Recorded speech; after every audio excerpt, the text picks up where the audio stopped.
अध्याय 10 पुराना मकान। उस सप्ताह कारों की क्लास में जहां भी हाफ ब्लड प्रिंस के निर्देश पुस्तक से अलग होते थे, वहां हैरी प्रिंस के निर्देशों का पालन करता रहा। परिणाम ये हुआ कि चौथे दिन तक स्लग हॉर्न हैरी की काबिलियत का बखान करने लगे। वे कहने लगे कि उन्होंने आज तक इतने प्रतिभाशाली विद्यार्थी को नहीं पढ़ाया है। रॉन और हरमाइनी दोनों ही यह सुनकर खुश नहीं हुए।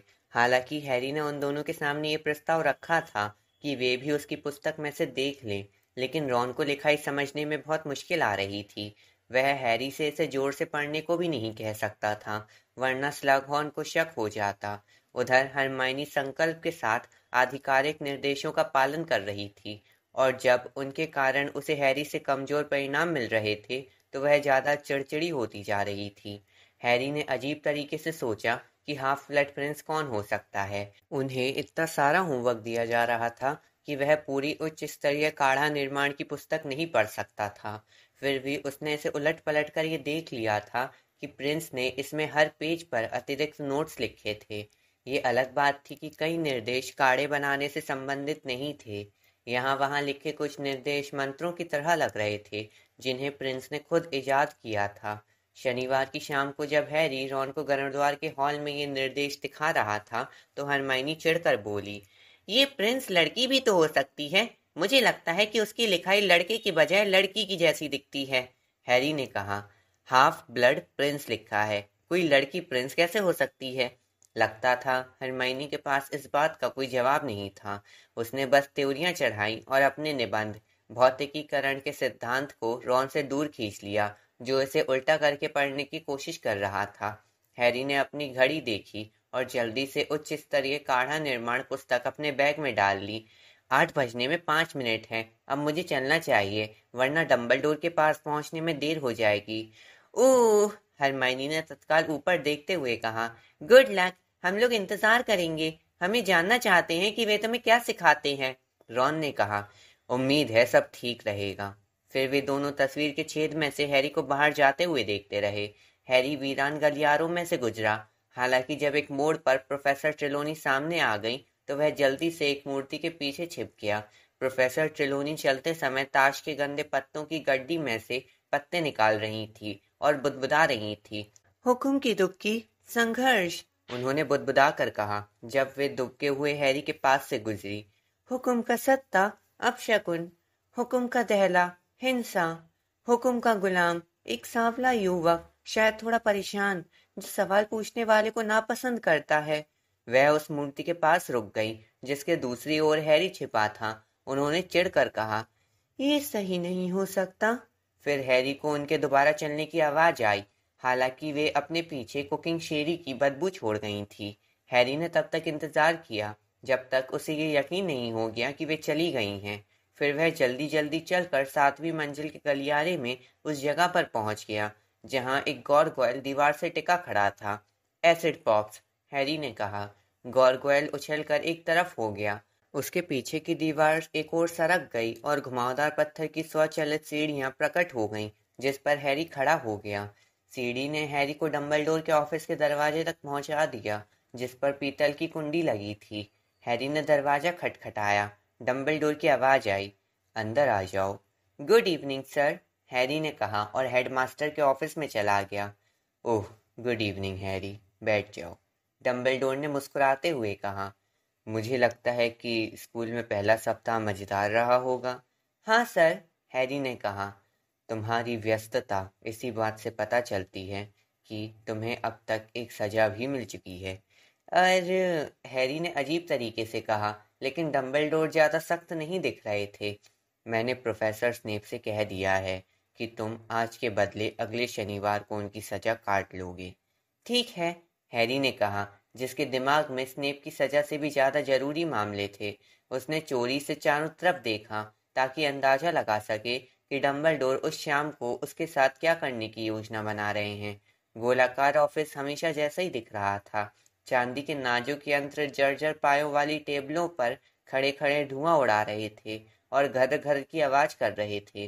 पुराने हेडमास्टर और हेड मिस्ट्रेसेस अपनी तस्वीरों के फ्रेम में ऊँग रहे थे। डंबलडोर का शानदार मायापंछी ज्वाला दरवाजे के पास अपने अड्डे पर बैठकर हैरी को बड़ी दिलचस्पी से देख रहा था। ऐसा नहीं लग रहा था जैसे डंबलडोर ने द्वंद्व युद्ध के लिए जगह खाली की हो। डंबलडोर ने काम की बात करते हुए कहा, तो हैरी, मैं जानता हूँ तुम ये सोच रहे होगे कि मैंने तुम्हें क्या पढ़ाने की योजना बनाई है। हाँ सर। देखो, अब तुम जान चुके हो कि लॉर्ड वोल्डेमॉर्ट ने तुम्हें 15 साल पहले मारने की कोशिश क्यों की थी। इसीलिए मैंने ये फैसला किया है कि अब तुम्हें कुछ जानकारी देना जरूरी हो गया है। एक खामोशी छा गई। आपने पिछले टर्म के अंत में कहा था कि आप मुझे सब कुछ बताने वाले थे, हैरी ने कहा। अपनी आवाज से दोषारोपण के पुट को दूर रखना मुश्किल था। बहरहाल उसने आगे जोर दिया। सर, डंबलडोर ने शांति से कहा, हाँ, मैंने ये किया भी है। मैंने तुम्हें वह सब कुछ बता दिया है जो मैं जानता था। इसके आगे हम तथ्यों की ठोस नींव को छोड़कर अजीबोगरीब अंदाजों की भूल भुलैया में चलेंगे जो यादों के अस्पष्ट दलदल से निकलती है। हैरी, यहाँ मैं भी उतना ही गलत हो सकता हूँ जितना कि हम्फ्री बैचलर था, जिसे यकीन था कि चीज कढ़ाइयों के इस्तेमाल का वक्त आ चुका था। हैरी ने कहा, लेकिन आपको लगता है कि आप सही हैं? निश्चित रूप से मुझे ऐसा ही लगता है, लेकिन जैसा कि मैं पहले ही तुम्हारे सामने साबित कर चुका हूँ, हर आदमी की तरह मैं भी गलतियाँ करता हूँ। सच तो ये है, मुझे ये कहने के लिए माफ़ करना कि अधिकांश लोगों से ज़्यादा बुद्धिमान होने के कारण मेरी गलतियाँ ज़्यादा बड़ी होती हैं। सर, हैरी ने यूं ही कहा, आप मुझे जो बताने जा रहे हैं क्या वह भविष्यवाणी के बारे में है? क्या इससे मुझे जिंदा बचने में मदद मिलेगी? इसका भविष्यवाणी से बहुत लेना देना है, डंबलडोर ने इतने ही आराम से कहा जैसे हैरी ने अगले दिन के मौसम के बारे में सवाल पूछा हो। और मुझे निश्चित रूप से आशा है कि इससे तुम्हें जिंदा बचने में मदद मिलेगी। डंबलडोर उठकर खड़े हो गए और डेस्क के कोने से निकलकर हैरी के पास से गुजरे। हैरी ने उत्सुकता से अपनी कुर्सी पर मुड़कर देखा कि डंबलडोर दरवाजे के पास वाली अलमारी पर झुक रहे थे। जब डंबलडोर सीधे खड़े हुए तो वे पत्थर का एक जाना पहचाना खोखला पात्र पकड़े थे जिस पर अजीब से निशान उकेरे हुए थे। उन्होंने स्मृति पात्र को डेस्क पर हैरी के सामने रख दिया। तुम चिंतित दिख रहे हो। हैरी सचमुच स्मृति पात्र को थोड़े डर से देख रहा था। ये अजीब पात्र विचारों और यादों के संग्रह को दिखाता था। इसके साथ हैरी के पुराने अनुभव ज्ञानवर्धक लेकिन असहज थे। जब उसने आखिरी बार इसके पदार्थ को कुरेदा था तो वह जितना देखना चाहता था उससे कई ज्यादा देख लिया था। इसलिए डंबलडोर मुस्कुरा रहे थे। इस बार तुम मेरे साथ स्मृति पात्र में जा रहे हो और इससे भी असामान्य बात यह है कि हम अनुमति से जा रहे हैं। हम कहाँ जा रहे हैं सर? हम बॉब ऑडगिन की याद के भीतर जा रहे हैं। डंबलडोर ने अपनी जेब से कांच की एक शीशी निकालते हुए कहा जिसमें चांदी जैसा सफेद पदार्थ घुमड़ रहा था। बॉब ऑडगन कौन था? वह जादुई कानून पालन विभाग में था, डंबलडोर ने कहा। कुछ समय पहले उसकी मृत्यु हो गई, लेकिन इससे पहले मैंने उसका पता लगाकर उसे ये याद देने के लिए राजी कर लिया था। हम उसके साथ एक यात्रा करने जा रहे हैं जो उसने अपने काम के सिलसिले में की थी। अब तुम खड़े हो जाओ हैरी। लेकिन डंबलडोर को कांच की शीशी का ढक्कन खोलने में मुश्किल आ रही थी। उनका घायल हाथ सख्त और दर्द में लग रहा था। क्या ये काम मैं करूं सर? कोई बात नहीं हैरी। डंबलडोर ने अपनी छड़ी शीशी की तरफ की और उसका कॉर्क बाहर उड़ गया। सर, आपके हाथ में ये चोट कैसे लगी? हैरी ने दोबारा पूछा और काली हो चुकी उंगलियों को व्रतर्षा तथा करुणा के मिले जुले भाव से देखा। अभी उस कहानी को सुनाने का वक्त नहीं आया है हैरी, अभी नहीं। अभी हमारा बॉब ऑडकिन के साथ अपॉइंटमेंट है। डंबलडोर ने शीशी के चांदी जैसे पदार्थ को स्मृति पात्र में उड़ेल दिया जहां ये घुमड़ने और चमकने लगा। ये ना तो द्रव्य था ना ही गैस। पहले तुम, डंबलडोर ने स्मृति पात्र की ओर इशारा करते हुए कहा। हैरी आगे की तरफ झुक गया। उसने गहरी सांस ली और अपना चेहरा चांदी जैसे पदार्थ में डाल दिया। उसे लगा कि उसके पैर ऑफिस के फर्श को छोड़ चुके हैं। वह घुमड़ते अंधेरे के बीच गिर रहा था और फिर अचानक तेज धूप में पलके मिचमिचा रहा था। उसकी आंखें धूप की अभ्यस्त हो पाती इससे पहले ही डंबलडोर भी उसके पास आ गए। वे एक गांव की गली में खड़े थे जिसके दोनों तरफ ऊंची और बेतरतीब बागड़ थी। गर्मी का मौसम था और आसमान नीला था। उनके लगभग 10 फुट आगे एक नाटा और मोटा आदमी खड़ा था, जो बहुत मोटा चश्मा पहने था। चश्मे की वजह से उसकी आंखें किसी बिंदु जितनी छोटी दिख रही थी। वह लकड़ी के एक साइन बोर्ड को पढ़ रहा था, जो सड़क की बाईं तरफ की झाड़ियों से बाहर निकल रहा था। हैरी जानता था कि यही आदमी ऑडगन होगा, क्योंकि वही अकेला दिख रहा था और वह उस तरह के अजीब कपड़े पहने था जो अक्सर अनुभवहीन जादूगर मगलू देखने की कोशिश में पहनते हैं।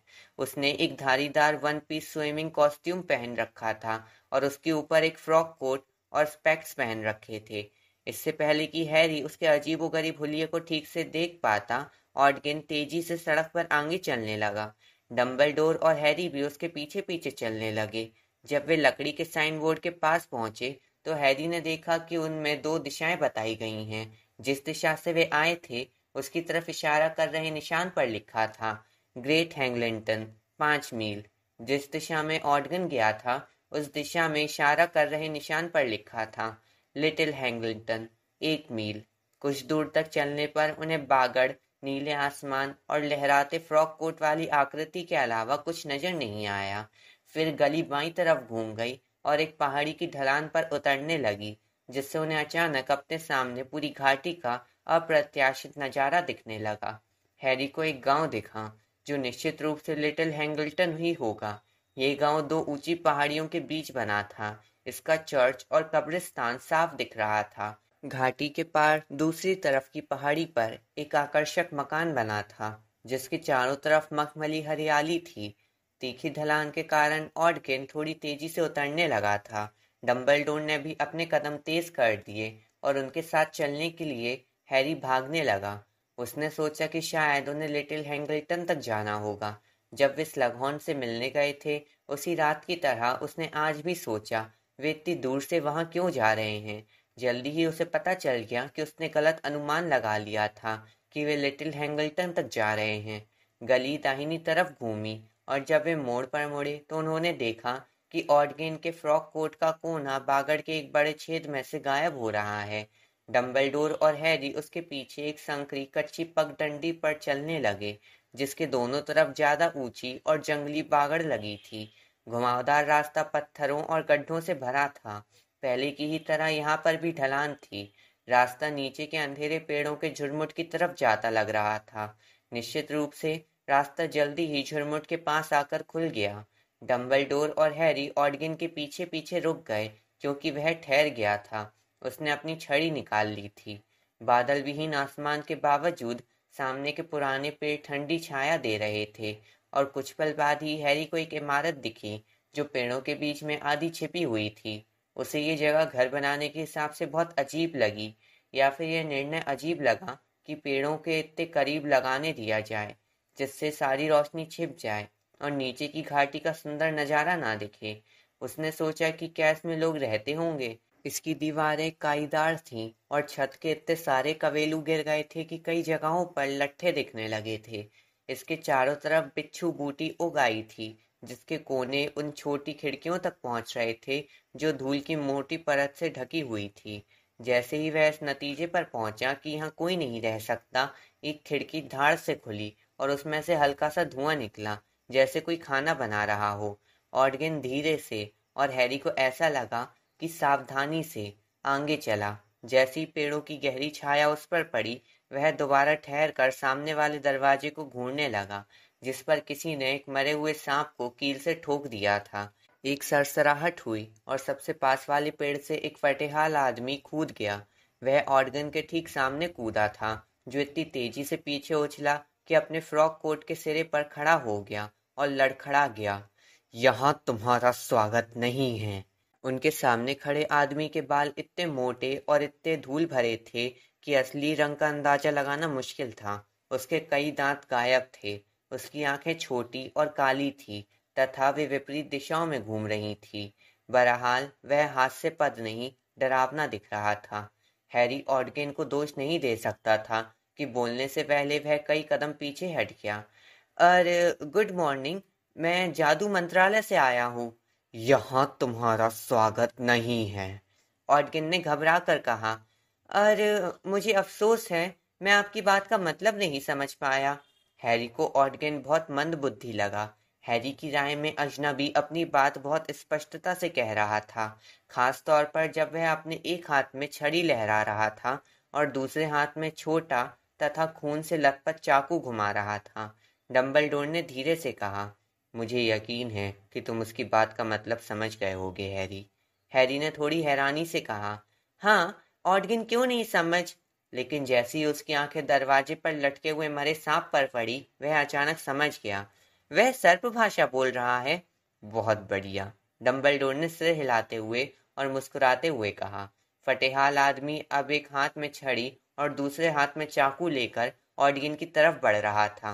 और देखो, ऑडगिन ने कहना शुरू किया, लेकिन तब तक बहुत देर हो चुकी थी। एक धमाका हुआ और ऑडगिन जमीन पर गिर गया। उसके हाथ उसकी नाक पर थे और उसकी उंगलियों के बीच से एक बदबूदार पीला पदार्थ निकल रहा था। मॉर्फिन! एक तेज आवाज आई। एक बूढ़ा आदमी मकान से तेजी से बाहर निकला और उसके निकलने के बाद दरवाजा धड़ाम से बंद कर दिया, जिससे मरा हुआ सांप लहराने लगा। ये आदमी पहले वाले से ज्यादा नाटा था और उसका डील डॉल अजीब था। उसके कंधे बहुत चौड़े थे और हाथ बहुत ज्यादा लंबे। उसकी आंखें चमकीली भूरी, बाल छोटे और उलझे हुए तथा चेहरा झुर्रियों से भरा था। कुल मिलाकर वह किसी ताकतवर बूढ़े बंदर जैसा लग रहा था। बूढ़ा आदमी चाकू वाले आदमी के पास आकर रुक गया, जो जमीन पर पड़े ऑडगिन को देखकर हंस रहा था। बूढ़े आदमी ने ऑडगिन को देखते हुए कहा, मंत्रालय है ना? सही है, ऑडगिन ने गुस्से से अपना चेहरा पोंछते हुए कहा। और आप, मुझे लगता है, मिस्टर गॉन्ट होंगे। हाँ, गॉन्ट ने कहा। उसने आपके चेहरे पर मार दिया, है ना?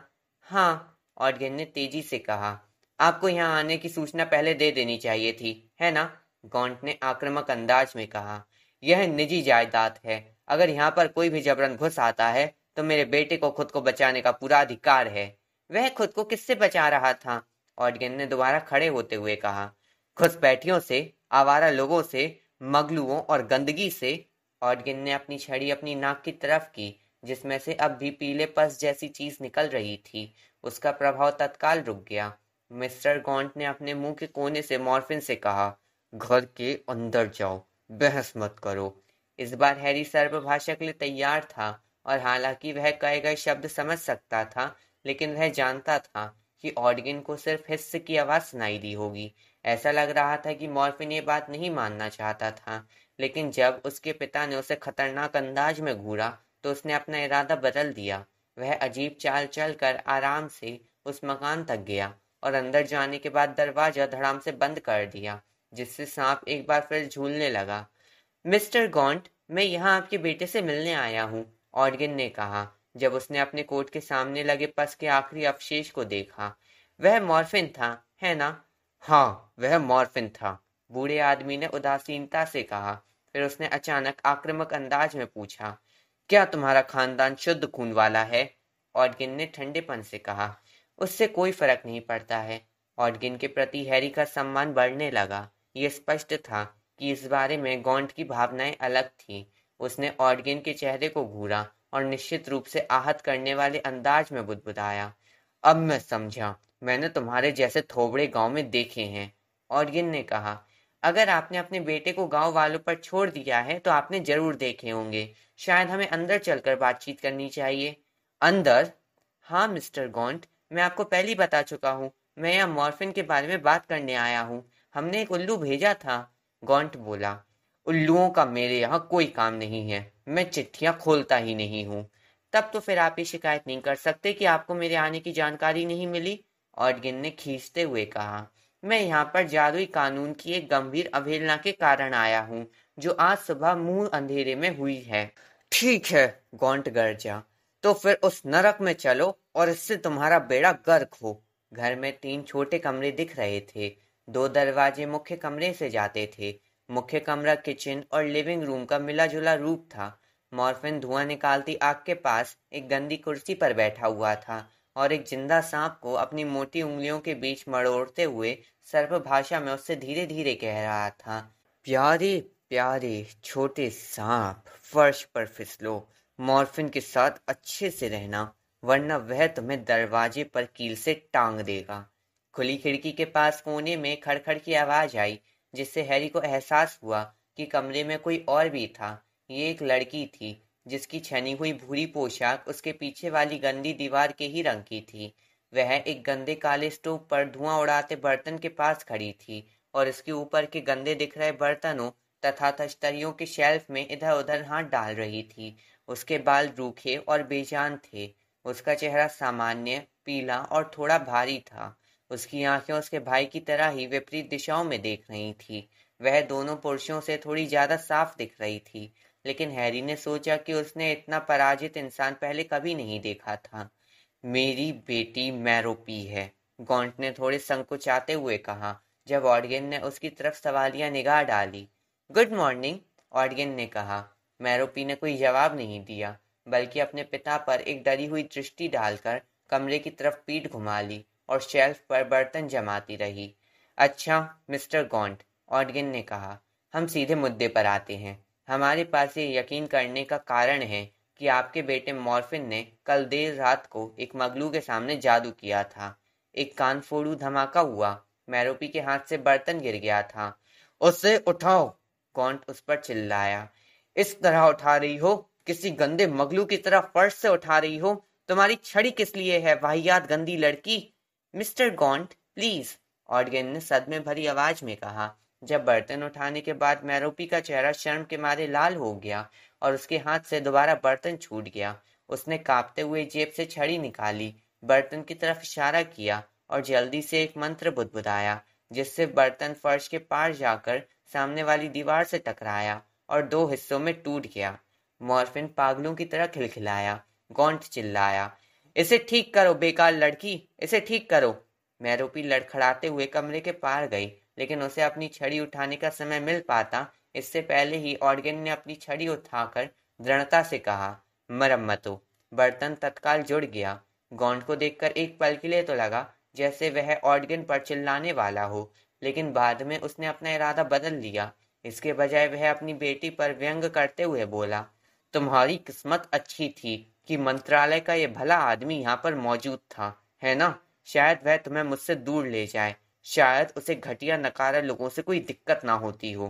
किसी की तरफ देखे बिना और ऑडिगन को धन्यवाद दिए बिना मैरोपी ने बर्तन उठाया और उसे कांपते हुए हाथों से शेल्फ पर रख दिया। फिर वह बिल्कुल स्थिर खड़ी रही। उसकी पीठ गंदी खिड़की और स्टोव के बीच की दीवार से टिकी हुई थी, जैसे वह पत्थर में धंस कर ओझल होना चाहती हो।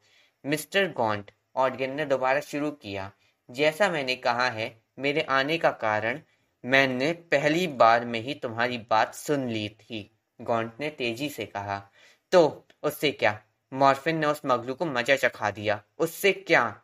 ऑर्गिन ने गंभीरता से कहा। मॉर्फिन ने जादूगरों का कानून तोड़ा है, मॉर्फिन ने जादूगरों का कानून तोड़ा है, गॉन्ट ने गाते हुए ऑर्गिन की आवाज की नकल की। मॉर्फिन दोबारा खिलखिलाया, उसने एक गंदे मगलू को सबक सिखाया है, अब ये भी गैर कानूनी हो गया है ना? हाँ, ऑर्गिन बोला, हाँ ये गैर कानूनी है। उसने अपने भीतर की जेब से एक छोटा चरम पत्र निकाला और उसे खोला। ये क्या है? उसकी सजा? गॉन्ट ने कहा, जिसकी आवाज अब गुस्से के कारण ऊंची हो गई थी। ये मंत्रालय में होने वाली सुनवाई का समन है। समन? समन? तुम होते कौन हो मेरे बेटे को सुनवाई के लिए कहीं भी बुलाने वाले?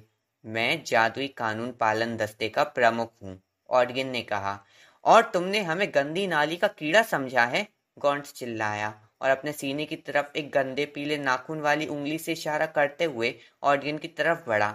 हम कीड़े हैं जो मंत्रालय के बुलाने पर भागते हुए पहुंच जाएंगे। घटिया बदजात, तुम्हें पता है तुम किससे बात कर रहे हो?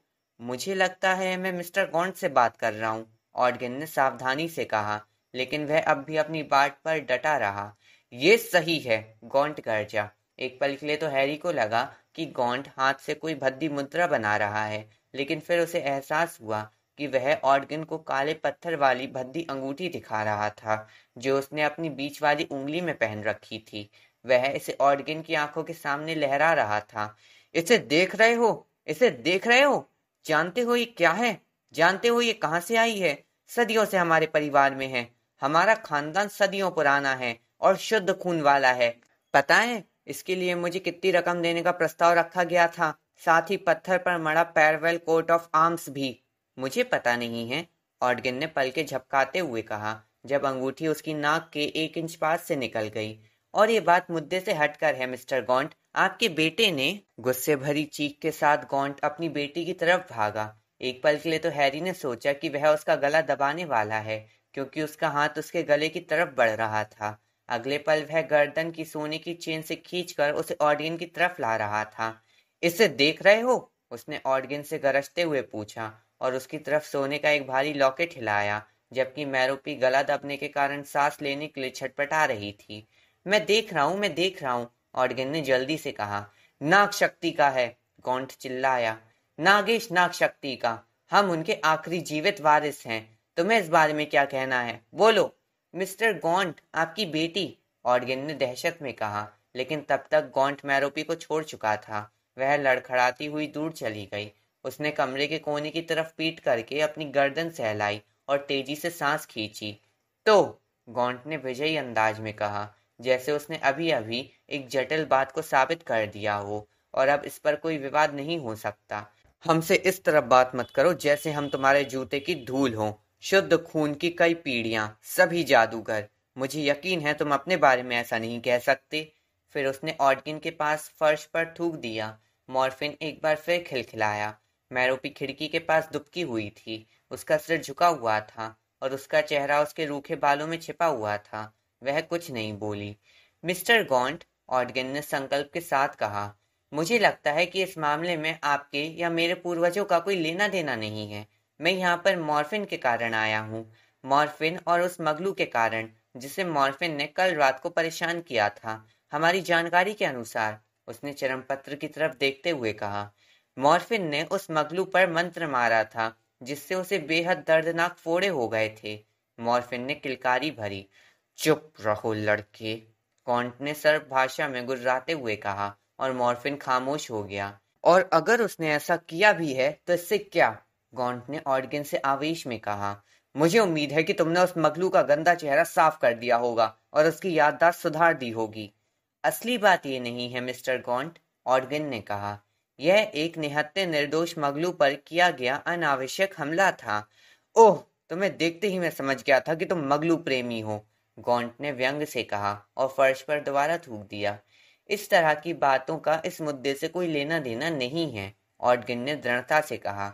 आपके बेटे के नजरिए से स्पष्ट है कि उसे अपनी गलती पर जरा भी अफसोस नहीं है। उसने अपने चरमपत्र की तरफ दोबारा देखा। मॉर्फिन 14 सितंबर को सुनवाई के लिए आएगा। उस सुनवाई में वह इस आरोप का जवाब देगा कि उसने एक मगलू के सामने जादू का इस्तेमाल किया और उसे कष्ट पहुंचाया। ऑडगिन बीच में ही रुक गया। घोड़ों की टापों और तेज हंसी की आवाजें खुली खिड़की में से तैरती हुई अंदर आ रही थी।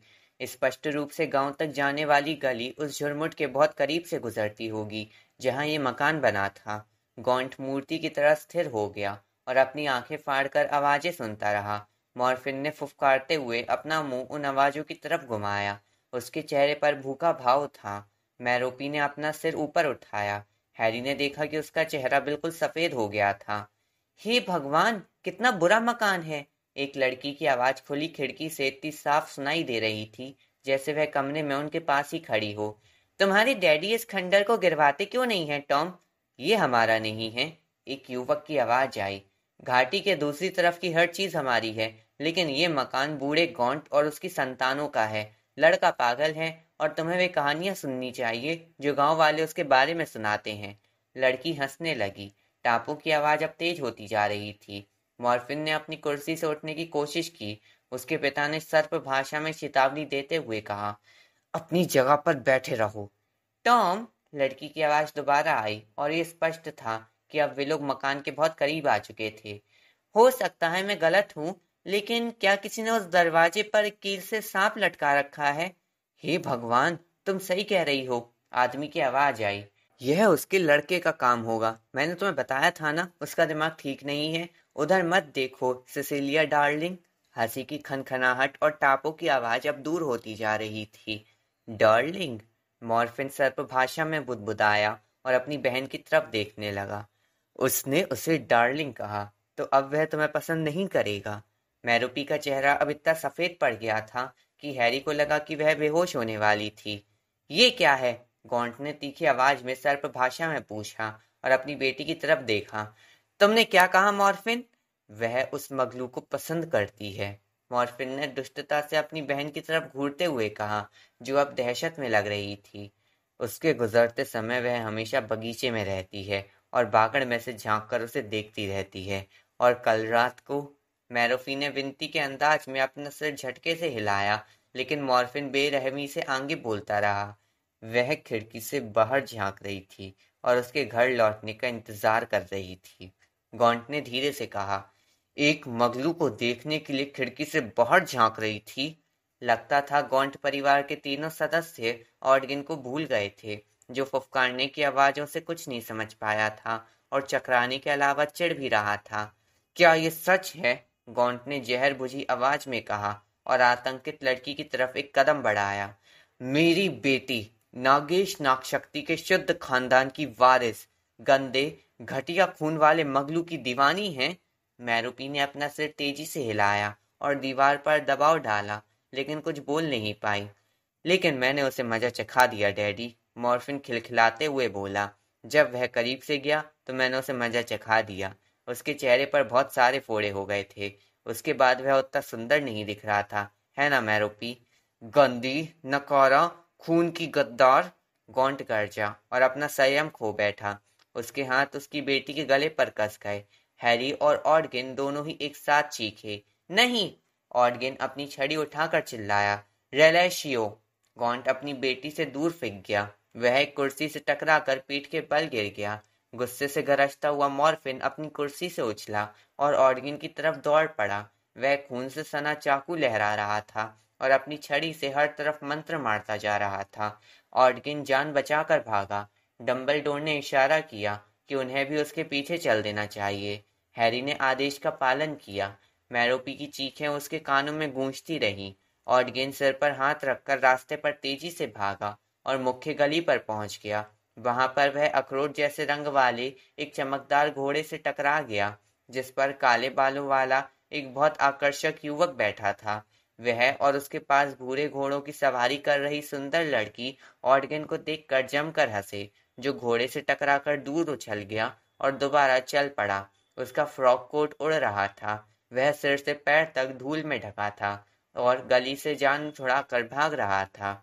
मुझे लगता है इतना काफी है हैरी, डंबलडोर ने कहा। उन्होंने हैरी की कोहनी पकड़कर उसे खींचा। अगले ही पल वे दोनों अंधेरे में उड़ने लगे। फिर वे डंबलडोर के ऑफिस में पहुंच गए, जहां अब धुंधलका हो चुका था। उस लड़की का क्या हुआ? हैरी ने तत्काल पूछा, जब डंबलडोर ने अपनी छड़ी लहराकर कुछ और लैंप जलाए। मैरोपी या उसका जो भी नाम था। ओह, वह बच गई, डंबलडोर ने कहा और अपनी डेस्क पर बैठकर हैरी को भी बैठने का इशारा किया। ऑडगिन अंतर्ध्यान होकर मंत्रालय पहुंच गया और 15 मिनट में दल बल के साथ लौटा। मॉर्फिन और उसके पिता ने लड़ने की कोशिश की, लेकिन वे हार गए। उन्हें मकान से ले जाया गया और बाद में उन्हें न्याय सभा ने सजा दी। मॉर्फिन पहले भी कई मगलुओं पर हमला कर चुका था। उसे 3 साल के लिए अज़्क़बान भेज दिया गया। मॉर्वोलो को 6 महीने की सजा मिली, क्योंकि उसने ऑडगिन के अलावा मंत्रालय के कई कर्मचारी को घायल भी किया था। मॉर्वोलो? हैरी ने हैरानी से दोहराया। सही कहा, डंबलडोर ने मुस्कुराते हुए कहा। मुझे ये देखकर खुशी हुई कि तुम समझ गए। वह बूढ़ा आदमी वोल्डेमॉर्ट का नाना था। हाँ, डंबलडोर ने कहा। मॉर्वोलो, उसका बेटा मॉर्फिन और उसकी बेटी मैरोपी गॉन्ट खानदान के आखिरी वारिस थे। गॉन्ट खानदान एक बहुत प्राचीन जादूगर खानदान था। इस खानदान में कई पीढ़ियों से अस्थिरता और हिंसा का इतिहास चला आ रहा था, क्योंकि वे अपने ही कजिन्स में विवाह कर लेते थे। साझेदारी की कमी और शाही ठाट बाट के मुंह का मिला जुला परिणाम ये हुआ कि मॉर्वोलो के पैदा होने से कई पीढ़ी पहले ही परिवार की तिजोरी खाली हो गई थी। जैसा तुमने देखा, वह गंदगी और गरीबी में रह रहा था। उसका स्वभाव बहुत बुरा था। उसे बहुत घमंड था और उसके पास 2 पारिवारिक निशानियां बची थी, जिन्हें वह अपने बेटे जितना और अपनी बेटी से ज्यादा चाहता था। तो मैरोपी? हैरी ने अपनी कुर्सी पर आंगे झुकते हुए और डंबलडोर की तरफ घूरते हुए कहा। तो मैरोपी सर, क्या इसका मतलब है कि वह वोल्डेमॉर्ट की माँ थी? हाँ, डम्बलडोर ने कहा। और इसके अलावा हमने वोल्डेमॉर्ट के पिता की झलक भी देखी थी। क्या तुम्हारा ध्यान उस तरफ गया था? वह मगलू जिस पर मॉर्फिन ने हमला किया था, घोड़े पर बैठा आदमी? बहुत बढ़िया, डम्बलडोर ने मुस्कुराते हुए कहा। हाँ, वह टॉम रिडल सीनियर था, वह सुंदर मगलू जो घोड़े पर बैठकर गॉन्ट के मकान के पास से निकलता था और जिससे मैरोपी गॉन्ट मन ही मन बहुत प्यार करती थी। और आखिर में उनकी शादी हो गई, हैरी ने अविश्वास के साथ कहा, क्योंकि वह ये कल्पना नहीं कर पा रहा था कि उन दोनों में प्रेम कैसे हो सकता था। डम्बलडोर ने कहा, मुझे लगता है कि तुम ये भूल रहे हो कि मैरोपी एक जादूगरनी थी।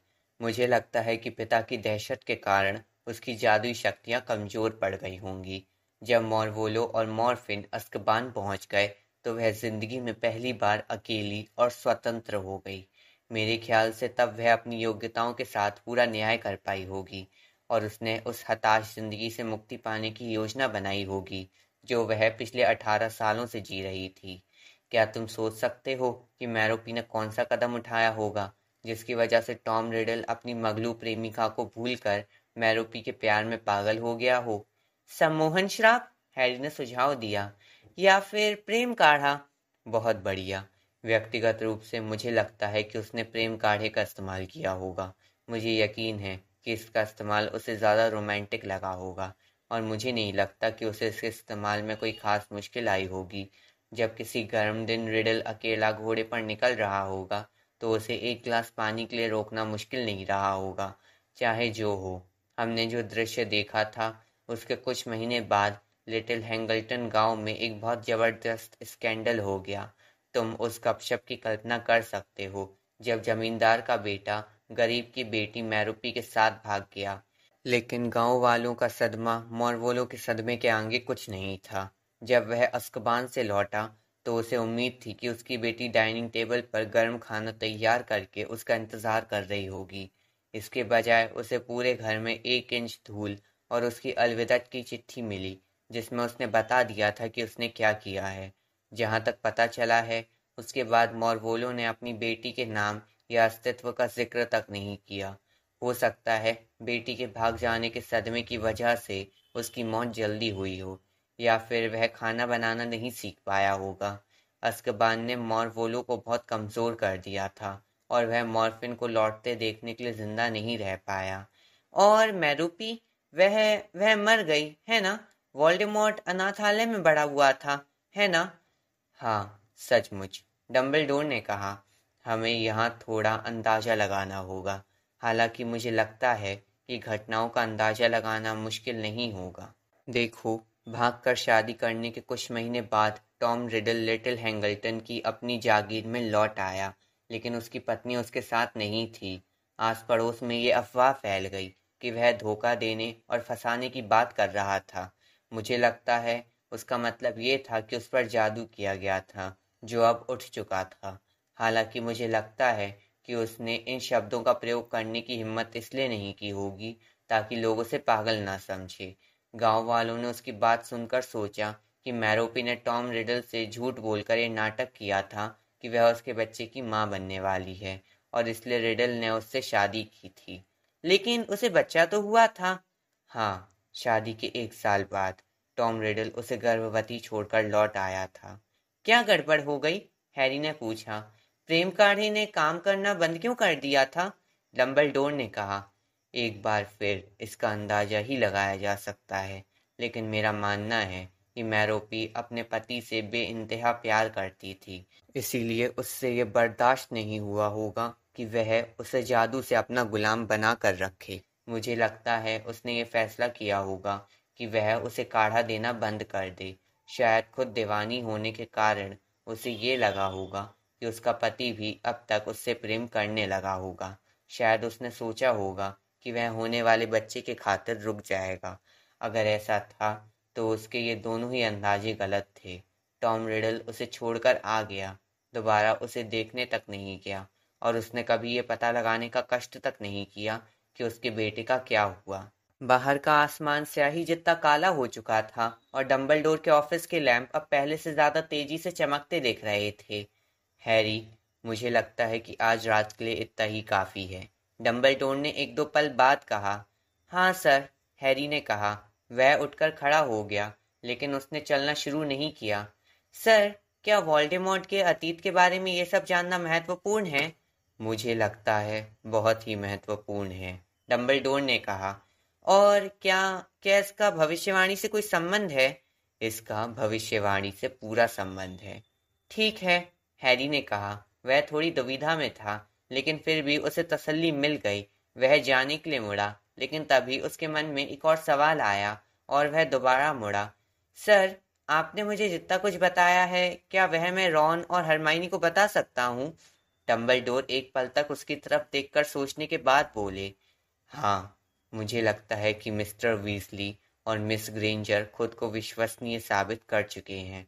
लेकिन हैरी, तुम उन्हें ये चेतावनी दे देना कि वे ये बात किसी को भी ना बताएं। अगर ये बात चारों तरफ फैल जाएगी कि वोल्डेमॉर्ट के बारे में मैं कितना कुछ जानता हूँ या शक करता हूँ, तो ये अच्छा नहीं रहेगा। नहीं सर, मैं सिर्फ रॉन और हरमाइनी को ही बताऊंगा। Good night. वह दोबारा मुड़ा और दरवाजे तक पहुंच गया। तभी उसने एक चीज देखी। जर्जर पायों की एक छोटी टेबल पर चांदी के बहुत से यंत्रों के बीच सोने की एक भद्दी अंगूठी रखी थी, जिस पर एक बड़ा चटका हुआ काला पत्थर जड़ा था। सर, हैरी ने इसकी तरफ घूरते हुए कहा। ये अंगूठी? हाँ, डम्बलडोर ने पूछा। जब हम उस रात को प्रोफेसर स्लगहॉर्न से मिलने गए थे, तो आप इसे पहने हुए थे। हाँ, मैं पहने हुए था। डम्बलडोर सहमत हो गए। लेकिन क्या ये वही अंगूठी नहीं है जो मोरवोलो गॉन्ट ने ऑडगिन को दिखाई थी? डम्बलडोर ने अपना सिर झुकाया। वही है। लेकिन कैसे? क्या ये आपके पास हमेशा से है? नहीं, मुझे ये हाल ही में मिली है, डम्बलडोर ने कहा। दरअसल जब मैं तुम्हारे अंकल आंटी की यहाँ से तुम्हें लेने गया था, उससे कुछ दिन पहले ही यह मुझे मिली थी।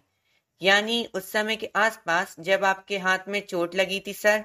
हाँ हैरी, उसी समय के आसपास। हैरी झिझका। डम्बलडोर मुस्कुरा रहे थे। सर, आपको चोट कैसे? अब बहुत देर हो चुकी है हैरी। मैं तुम्हें ये कहानी किसी और दिन सुनाऊंगा। Good night. Good night sir.